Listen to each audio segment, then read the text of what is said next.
Bismillahirrahmanirrahim. Assalamualaikum warahmatullahi wabarakatuh.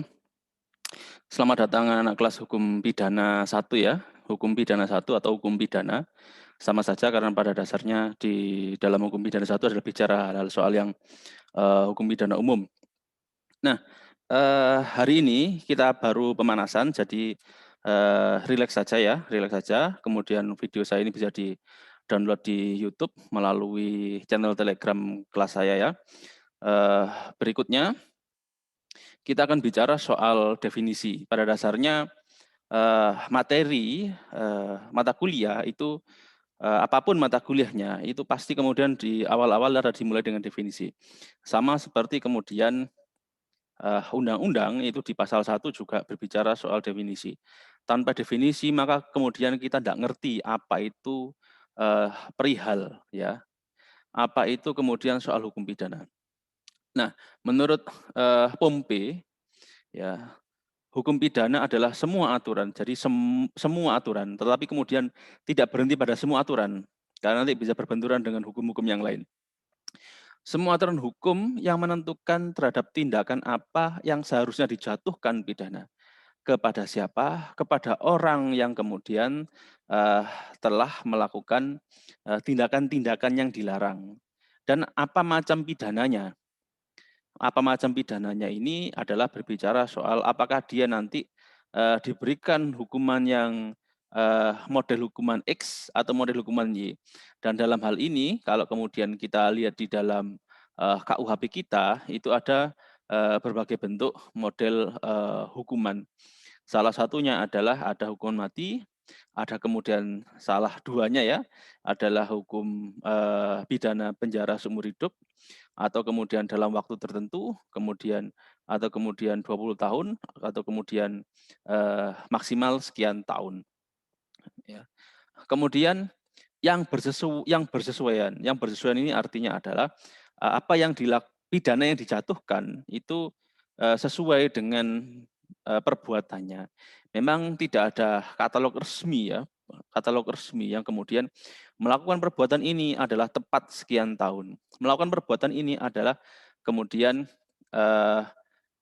pidana sekian. Jadi apa namanya bersesuaian ini adalah disesuaikan dengan nilai-nilai yang berada di dalam masyarakat melalui siapa?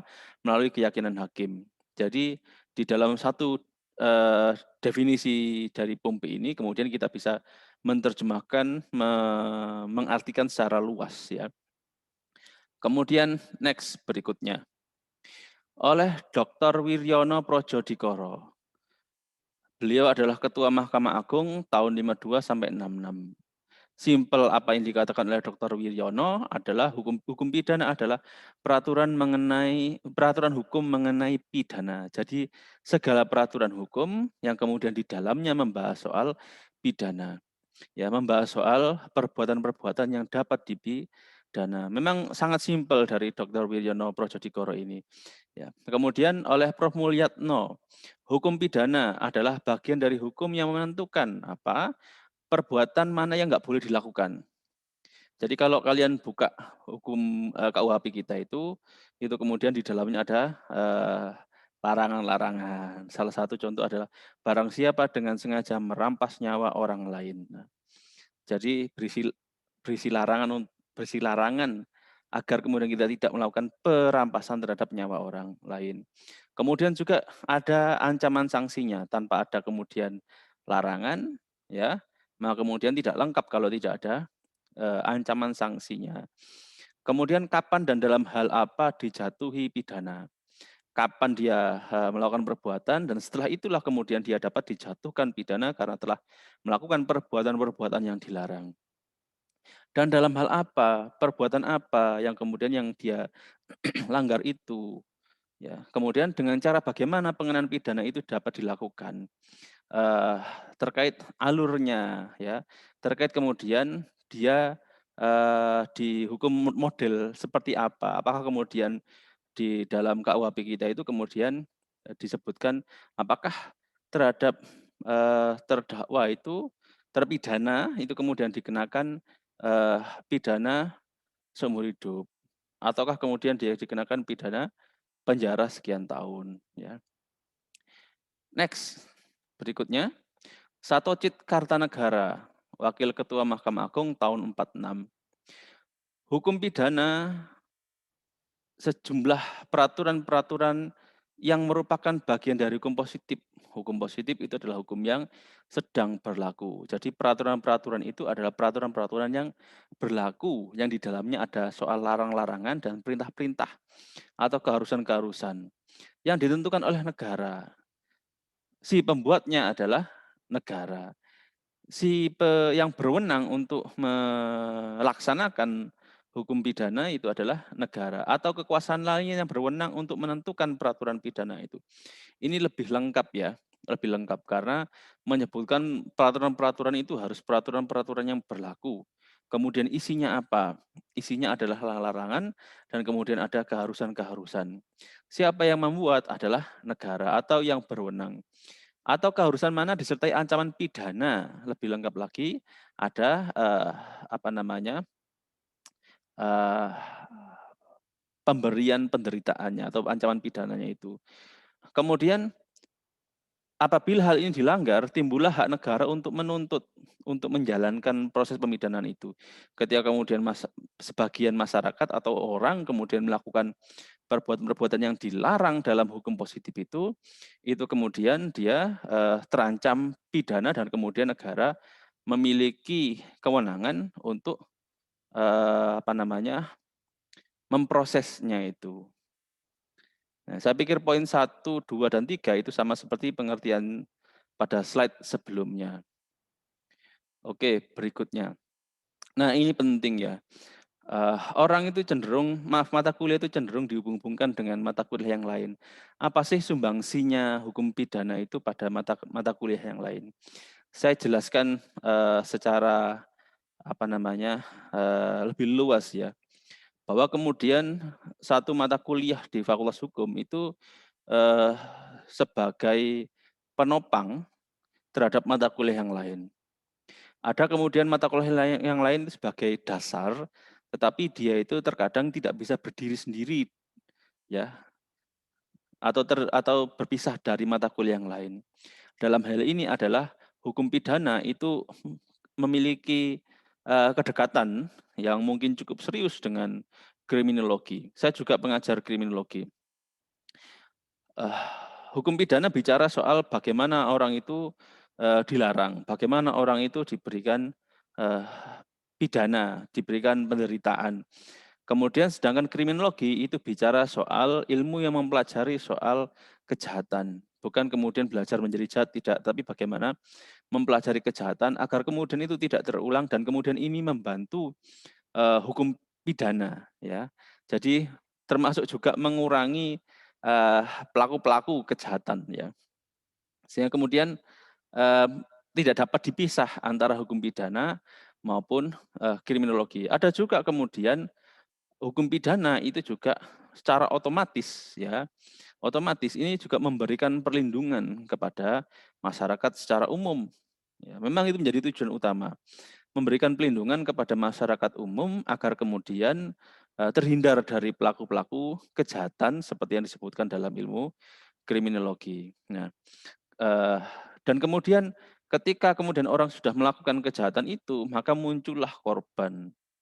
Ya, ada ilmu lain, yakni adalah penologi atau viktimologi. Ya, ilmu terkait korban.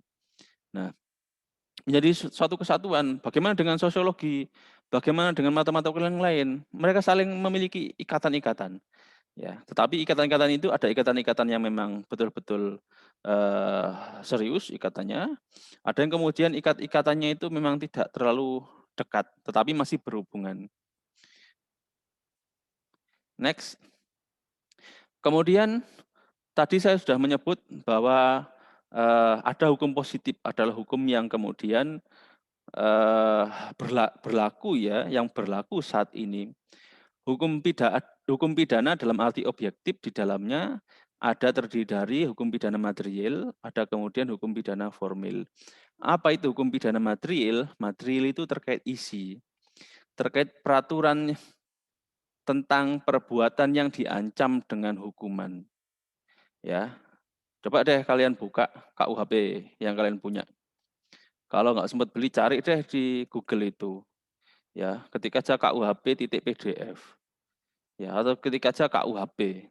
Ya, kemudian kalian cari di sana atau cari di Play Store pakai APK itu sekarang lebih mudah kok. Dulu kalau kami anak-anak kuliah tahun 2003 itu ya masih cari-cari buku-buku itu di toko buku.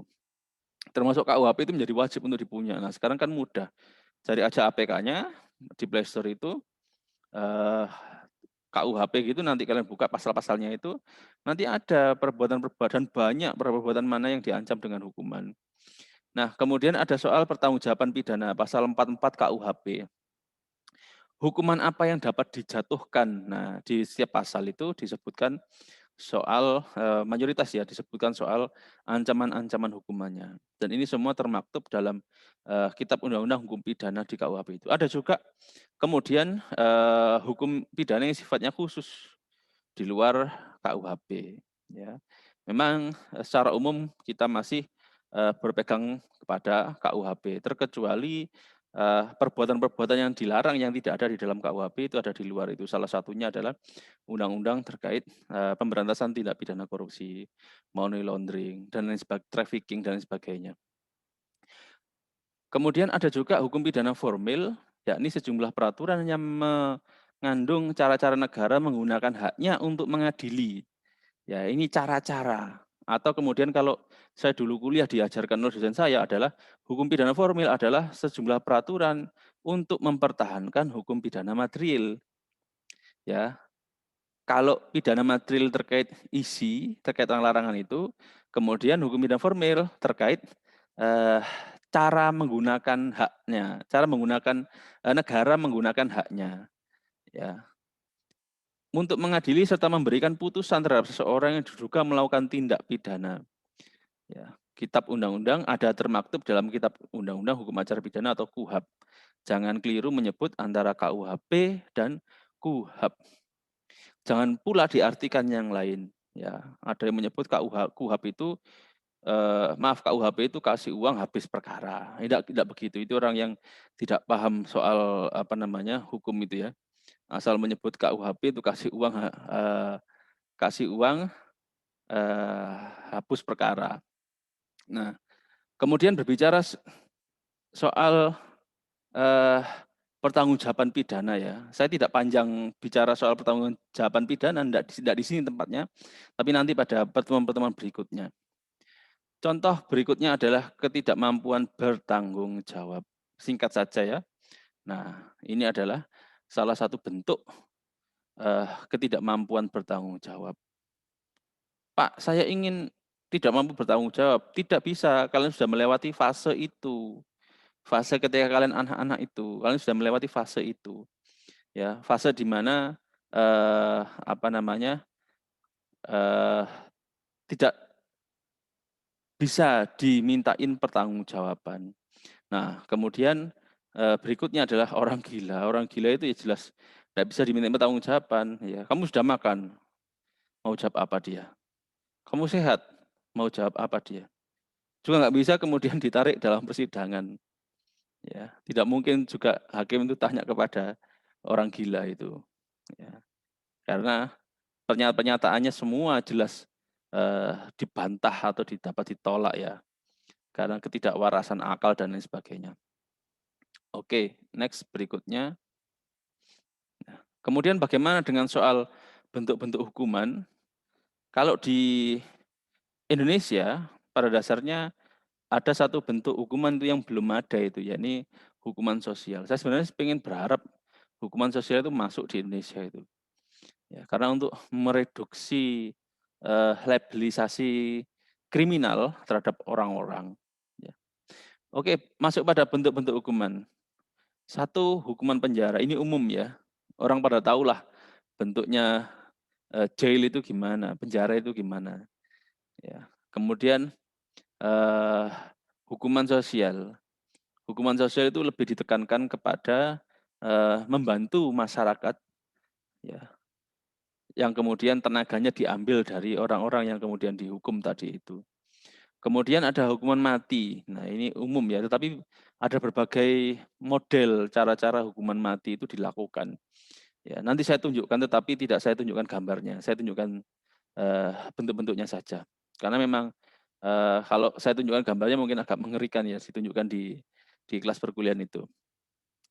Kemudian ada hukuman pencabutan hak-hak tertentu, ya, hak politik lah, ya, dan hak-hak lainnya. Oke, berikutnya. Berikut adalah bentuk-bentuk hukuman mati di dunia.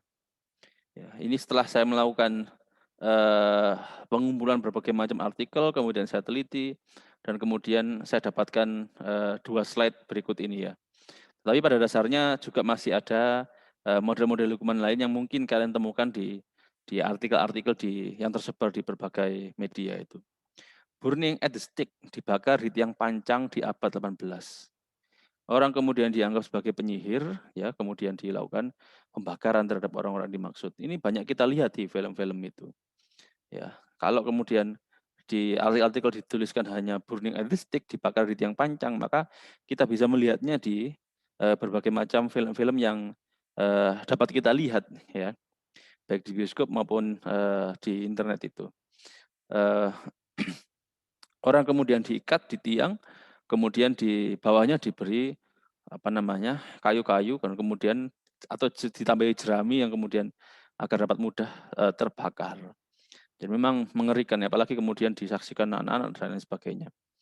Kemudian buried alive, diikat dan dikubur hidup-hidup.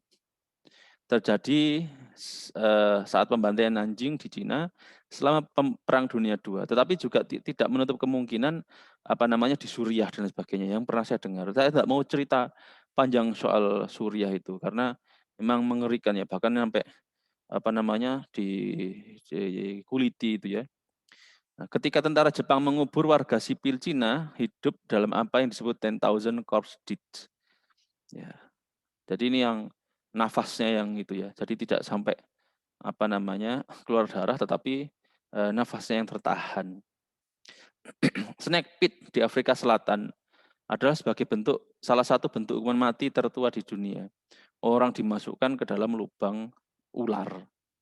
Nah, coba bayangkan, ya, di dalam ular black mamba lah, ular kobra dan sebagainya kumpul jadi satu di sana. Ya, tentu ini ya memang hukuman mati yang mengerikan ya. Apalagi kemudian di dalam lubang banyak ular dan lain-lain. Spanish stickler, cakar besi perobek. Ini yang kemudian seperti cambuk yang kemudian di ujungnya itu kayak pancing itu ya, cakar yang kemudian dicambukkan ke punggung, sobeklah punggungnya itu. Ya, saya mengajarkan ini kemudian di kelas itu ngeri anak-anak itu, meskipun tanpa gambar itu ya. Saya mendeskripsikan menggambarkan, menarasikan tulisan yang di slide ini, kemudian dalam bentuk penceritaan itu, deskripsi itu kemudian anak-anak bergidik ngeri mendengarnya. Nah, kemudian itu robek, punggung robek. Ya, coba bayangkan. Nah, sakitnya ini maka sakit, tapi kemudian masih hidup. Tapi kemudian cambuk lagi sampai kemudian dia terpenuhi hukuman matinya itu. Kemudian slow slicing, sama seperti five pain ya. Saya baca artikelnya ini, saya baca-baca cari infonya, ini memang tidak menyenangkan untuk didengar ya. Ya, di Cina itu lambat mengiris atau kemudian pemotongan tubuh five pin, slow slicing sama five pin sama. Penemu hukuman ini Li Xi, seorang perdana menteri Cina, akhirnya disiksa dan kemudian dihukum mati dengan cara ini. Bagaimana Pak caranya itu? Jadi orang yang dihukum mati itu dikasih jarak waktu hukuman itu, contoh ya 3 hari.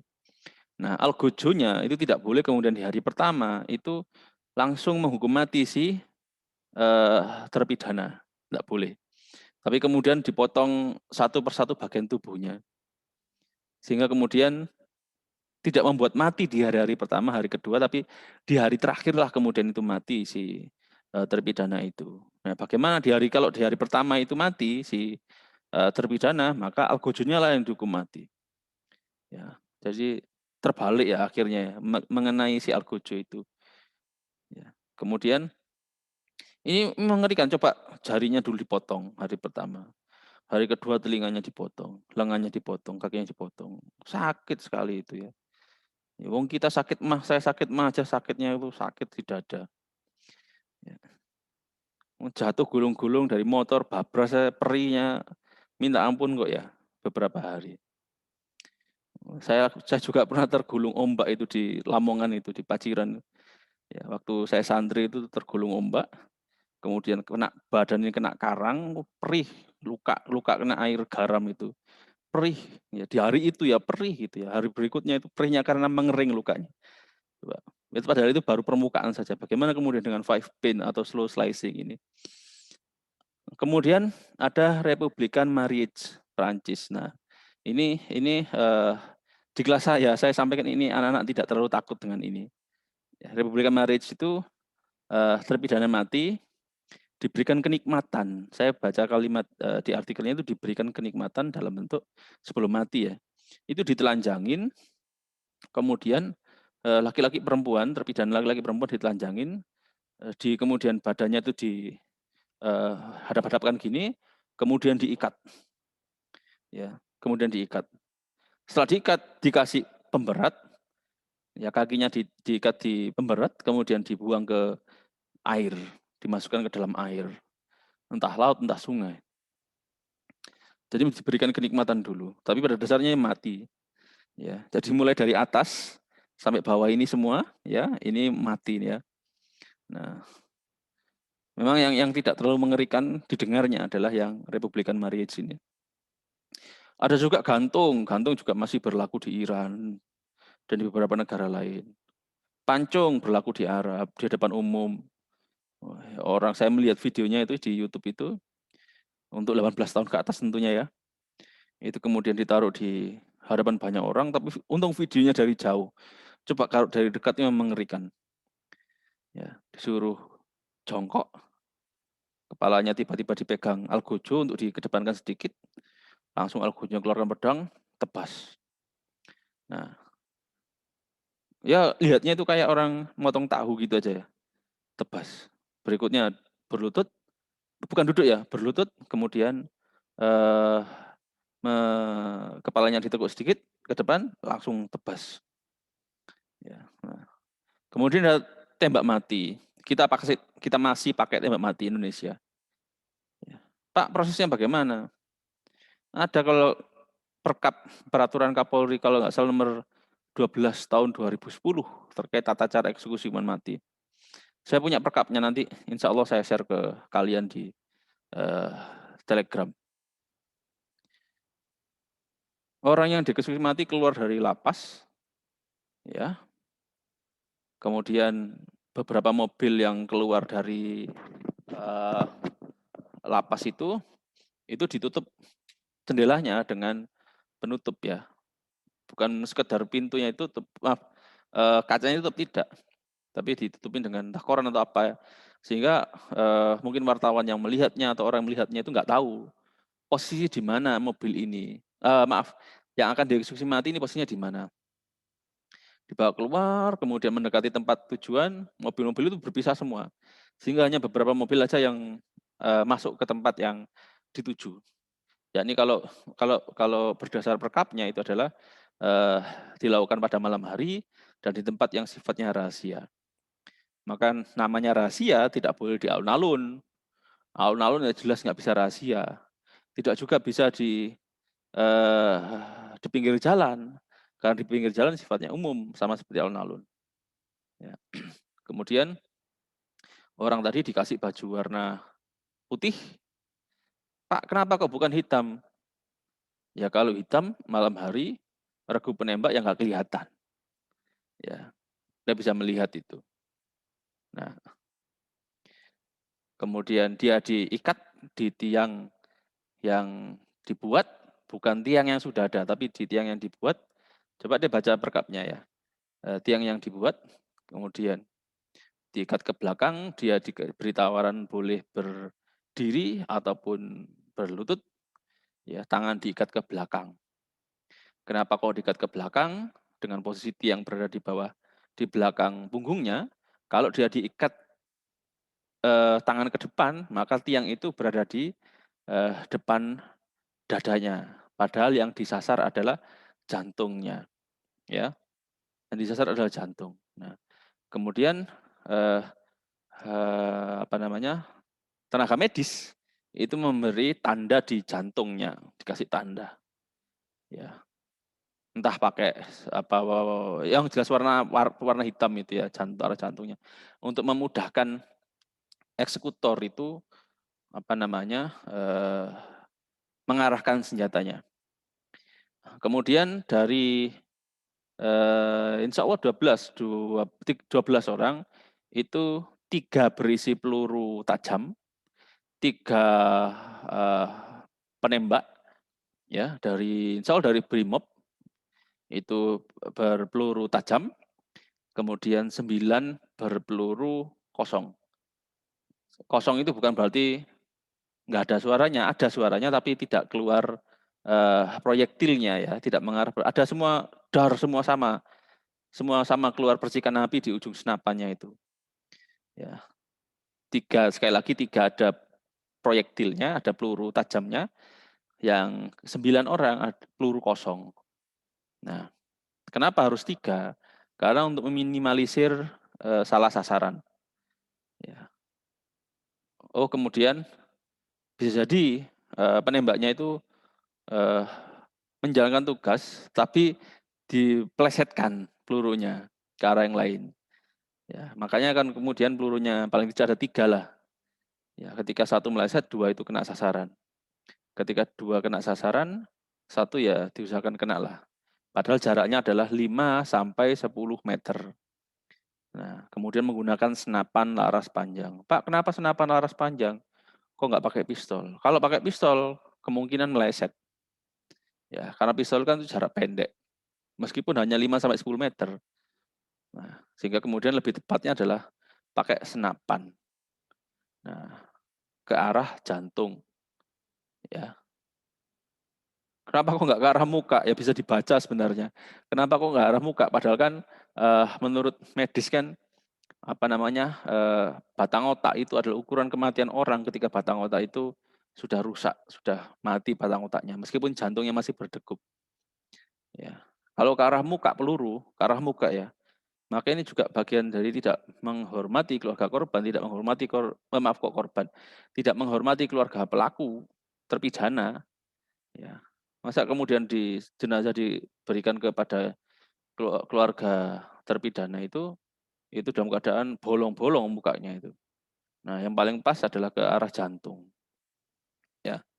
Nah, kenapa laras kalau pistol tadi disebut tidak pas karena apa namanya, kemungkinan melesetnya tinggi. Sehingga lebih tepatnya adalah senapan laras panjang. Pak, kok nggak sekalian pakai tank, Pak? Saya sampaikan nih ke anak-anak ya, ketawa-ketawa. Ya kalau tank ya biar gitu hilang tubuhnya itu. Biar gitu ya, jarak 10 meter ya, maksimal 10 meter. Biar gitu ya hilang. Mana ini orang yang dieksekusi, hilang. Sehingga apa yang dikasihkan ke keluar jenazah model apa yang dikasihkan pada keluarga terpidana. Ya. Maka lebih tepatnya adalah senapan. Ya.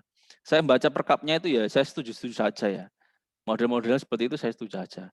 Nah, ketika kemudian korban masih hidup, ya tertembak ke arah jantung, tapi mungkin ya agak sedikit meleset, sampingnya jantung, jantungnya masih berdegup, ahli medis mendatangi orang yang dieksekusi mati itu, ternyata masih hidup, maka komandan regunya mendatangi yang dieksekusi dan ditaruhlah pistol di pelipis, menempel. Seingat saya di perkapnya itu menempel di pelipis dan kemudian ditembak. Nah, sehingga tidak merusak wajah yang sebenarnya. Ya, jadi kita pengakuan matinya orang menurut tata cara eksekusi mati itu adalah jantung 1. Ya, yang kedua adalah pengakuannya melalui otak. Meskipun yang ini bukan batang otak di sini ya, batang otak di belakang sini. Nah, ya. Ya kalau di militer itu kan one shoot, one kill itu ya, yang sniper itu ya, 1 peluru, 1 mati. Yang disasar ya jelas kepala. Ya, ya. Tentara itu kan berhadapan dengan tentara lain kan ya badan kan ada apa namanya? Perisainya itu. Apa namanya itu? Rompi perisai itu ya, baja atau apa Kevlar itu. Maka ketika sniper itu ya nggak mungkin nyasar dada. Diusahakan memang nyasar kepala. Karena pengakuan matinya orang adalah batang otak atau otak itu. Ya. Oh nyasar kaki ya? Enggak lah kayaknya. Jauh-jauh sniper dikirim, tapi kemudian yang disasar adalah kaki ya nggak mungkin. Ya, one shoot, one kill, 1 peluru, 1 mati. Oke, itu tembak mati di Indonesia. Pengakuan bahwa Indonesia masih menggunakan hukuman mati. Suntik mati. Nah, ini yang di Amerika itu ya. Amerika itu berbagai macam. Ya, tembak mati pernah. Kursi listrik pernah. Ya, suntik mati masih. Ya. Suntik mati itu ada, seingat saya baca beberapa artikel itu ada yang bilang 2 suntikan, ada yang kemudian 3 suntikan. Suntikan ke-1 untuk merilekskan tubuh.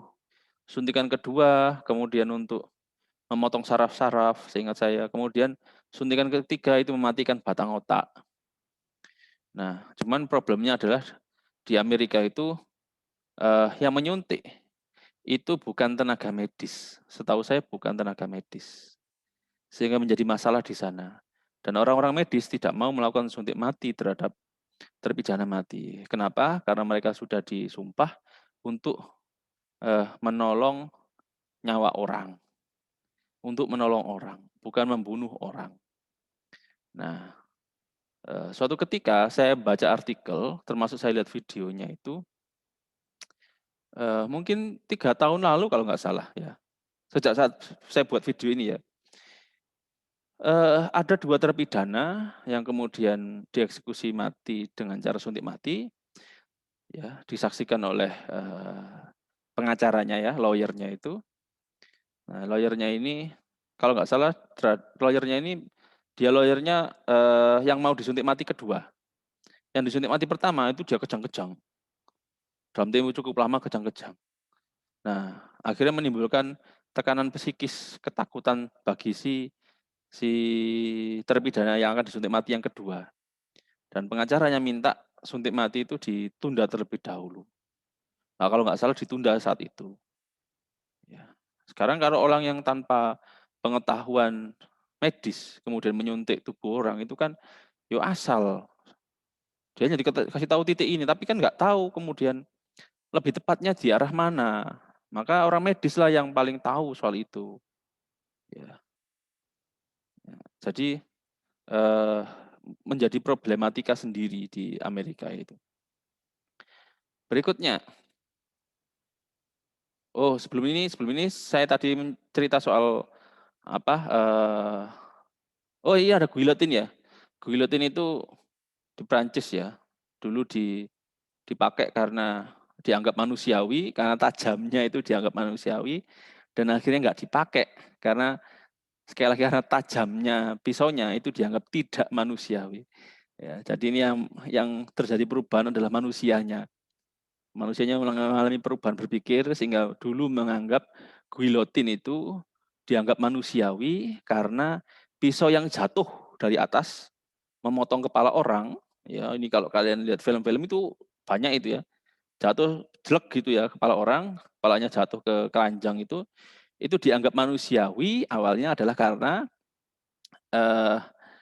tajamnya pisaunya itu tajamnya. Tapi kemudian seiring berjalannya waktu tidak dipakai karena dianggap saking tajamnya itu dianggap tidak manusiawi. Nah. Kemudian ada lagi kursi listrik juga di Amerika.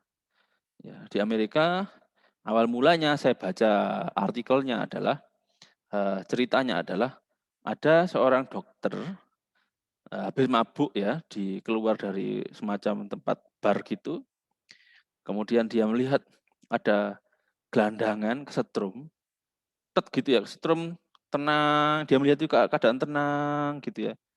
Nah, kemudian dia terinspirasi. Nah, ketika dia menjadi si dokter ini menjadi gubernur salah satu negara bagian di Amerika Serikat, itu kemudian dia menetapkan model hukuman mati di salah satu negara bagian yang dia pimpin itu adalah dengan cara kursi listrik. Ya, orang duduk di kursi, kemudian tangannya dikasih semacam gel, kemudian dikasih kabel listrik ke arah tangannya, dua-duanya, kemudian kepalanya agak sedikit digundulin ya, tengahnya, dikasih gel juga, terus kemudian kasih semacam penutup gitu, ada aliran listriknya juga, ada kabelnya di kepalanya sini. Kemudian dinyalakanlah tegangan listriknya, tuas listriknya itu ya, selama sekian detik, dikembalikan lagi. Nah, kalau mati selesai. Tapi kalau masih hidup, ya kalau dia masih hidup, maka dinyalakan lagi tegangan yang kedua. Maaf, tuas yang kedua. Tadi sudah satu, sekarang yang kedua, dengan ditambahkan jumlah detiknya itu. Sampai mati. Baru kemudian dikembalikan lagi tuasnya, begitu seterusnya, sampai dia mati. Kemudian, seiring berjalannya waktu, ada seorang wartawan di Amerika, itu yang ingin lihat prosesnya. Ya. Tapi dia nggak boleh bawa kamera. Akhirnya dia bawa masuk dengan menyelundupkan kamera. Di dalam kebetulan yang divonis mati, kalau nggak salah itu seorang perempuan. Ya. Nah, kemudian ketika disetrum itu rambutnya keluar asap. Bukan terbakar ya. Saya baca artikelnya terbakar, tapi yang saya lihat fotonya itu adalah keluar asap di rambutnya itu. Mungkin orang boleh menerjemahkan itu mau terbakar, silahkan. Ya. Kalau saya bilangnya mau terbakar, sehingga kemudian dan foto itu menyebar dan kemudian dianggap tidak manusiawi, sehingga kemudian tidak digunakan model kursi listrik itu ya di negara bagian tersebut. Nah,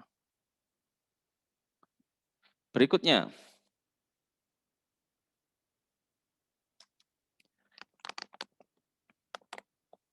crucifixion, penyaliban. Ya. Ada juga ini yang orang dipaku tangannya disalib itu ya, dibiarkan salibnya ditancapkan di tanah, dibiarkan berhari-hari. Nah, brazen bull, nah ini yang menyakitkan juga. Brazen bull ini korban ditempatkan di dalam banteng kuningan dan api dinyalakan bawahnya. Kalau saya baca artikelnya lebih lanjut, tulisan lebih lanjut, itu semakin dia teriak orang yang di dalam itu, semakin teriak, maka semakin nyaring suara bantengnya itu, patung banteng kuningannya itu, dari hidungnya itu keluar suara nyaring yang enak didengar. Ya, infonya begitu, sehingga tidak membuat orang di luar banteng itu kemudian, oh kasihan enggak, tapi semakin enak suaranya. Nah, saya lihat film The Troy, ya, yang main Brad Pitt kalau nggak salah, itu ada 2 perempuan, entah karena saya lupa salah apa dia itu dimasukkan dalam banteng kuningan itu, kemudian dibakar dengan api di bawahnya. Ya. Kemudian ada lagi di Irak zamannya Saddam Hussein. Dulu ketika saya SMA, saat terjadi perang Amerika dan Irak ya, saya tahun 2000 sampai 2003 kalau nggak salah itu, saya lihat-lihat video soal di Irak, perang-perang Irak itu ada juga yang kemudian tentara Irak itu ketika membunuh orang-orang itu, di belakang orang itu ada lubang. Dan kemudian si tentara tadi naruh granat, ditaruh di pundaknya orang tadi itu, diikat di pundak. Dicabut pinnya, orang itu didorong masuk ke lubang tadi dan meledak di sana. Coba bayangkan kalau ditaruh sini itu apa yang hilang? Tentu adalah bagian pundak dan kepalanya itu.